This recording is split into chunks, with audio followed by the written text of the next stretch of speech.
And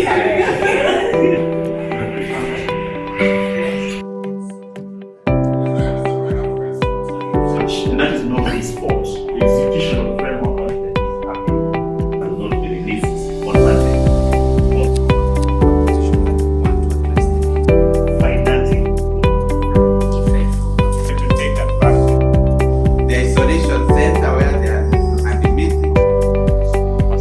Research is so crucial in promoting health generally because it provides us with the evidence and with the data for us to be able to know what we need to do, what we're doing well, what we need to do better, what we need to change. Because then otherwise we're just wasting resources doing things that don't work, maybe doing things that we think work but don't really have impact. The focus was really on responding and reacting. But it's really great that we're here today to stop and take stock of, what are the lessons we've learned along the way? How well did we respond? How well did we make decisions that were informed? And, what are the lessons that we've learned along the way? And how are we using those lessons towards building a comprehensive framework in terms of how we handle epidemics and pandemics in the future? How do we remove the hyper-fragmentation within the healthcare ecosystem so that people move in the same direction? We are a think and do tank, so we're not happy with leaving information that we've disseminated and we've shared it. No.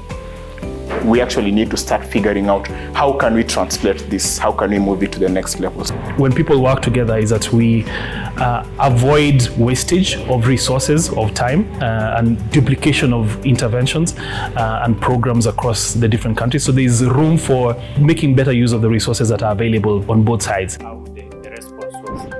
We also took into account the programs that were existing, that is gender and equity issues, as well as getting to see what programs were available for the vulnerable groups. So we came up with the idea of policy levers. This diagram basically shows that this is the results and how we presented them. In research, you can always tinker and come up with a way of categorizing information in a way that helps you build a certain case. Our framework had these 5 components: financing.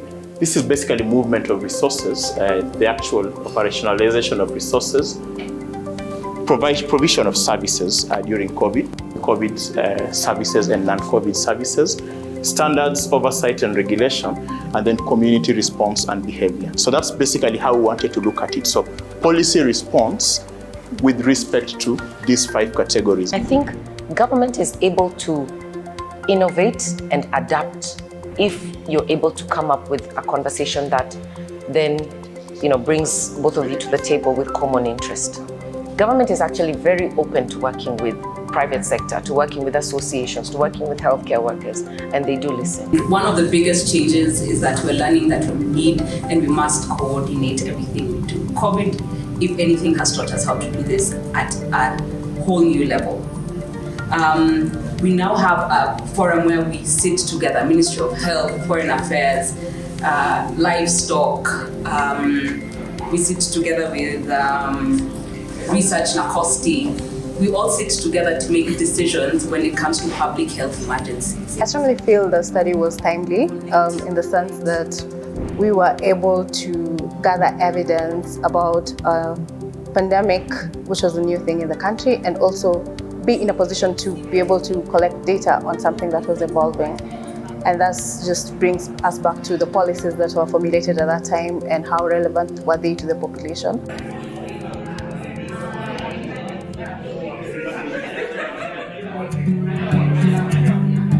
There is some level of coordination that we've seen in different pandemics and epidemics, but I think the one thing that I would suggest to do is to figure out how we can better coordinate between partnerships so that we have people doing the right thing at partner level, development partner level, government level, and at government level we're talking about national government and county government as well. But there's also a lot of private sector players who can come in and intervene and support the government to do a lot of these things. One of the elements that I think we can strengthen, even as we talk about, especially to strengthen a pandemic preparedness moving forward, is the many pools and the many institutions that pay for care. What sort of platforms exist for them to share data that can enable efficient utilization of resources?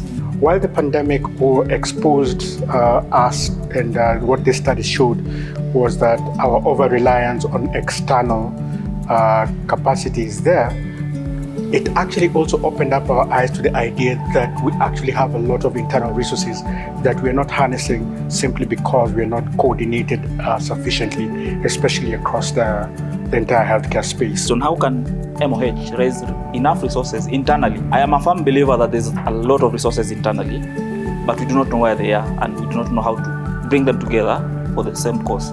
Today's session really brought home to me the value and importance of partnerships and what can be achieved when there are good partnerships between various stakeholders. And I think Open Phences is doing a really good job of trying to do that, to bring various important stakeholders to the table to ensure that we have strong and robust partnerships to help our health systems grow.